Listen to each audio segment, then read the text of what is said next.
पुढच्या बातमीकडे वळूयात। विधान परिषदेमध्ये जागा न मिळाल्यामुळे रामदास आठवलेंनी नाराजी व्यक्त केली आहे। दगाफटका करत नाही म्हणून गृहीत धरू नका असं आठवले म्हणालेत। महामंडळ नियुक्त्यांमध्ये तरी आमच्या मैत्रीचा सन्मान राखा असं आठवले यांनी वक्तव्य केलंय।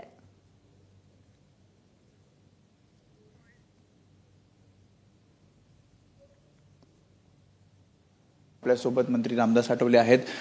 तुम्ही ट्विट करत म्हटलात की एक तरी जागा या विधान परिषदेला मिळायला हवी होती। तुम्ही विधानसभेच्या वेळी सुद्धा जागा मागितल्या होत्या, लोकसभेच्या वेळी पण जागा मागितल्या होत्या, मात्र आरपीआयला बाजूला ठेवून हे जागा वाटप केलं जातं असं तुम्हाला म्हणायचं आहे? बीएमसी निवडणुकीमध्ये ज्या वेळेला आरपीआयला एक जागा मिळाली नाही त्यावेळेला देवेंद्र फडणवीस यांनी मला शब्द दिलेला आहे की रिपब्लिकन पक्षाला एक MLC देण्यास त्यांनी मान्य केलेलं आहे।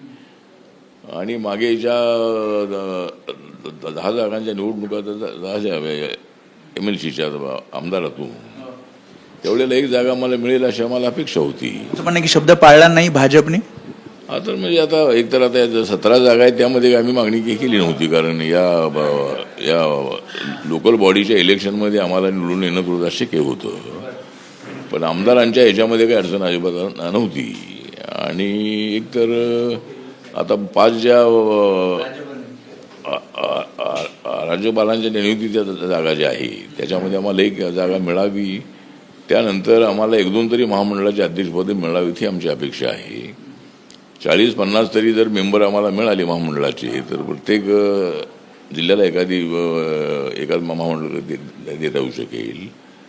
तर एक तर मला असं वाटतं की आरपीआय हा प्रामाणिक हा पक्ष आहे, छोटा पक्ष आहे परंतु इमानदार पक्ष आहे।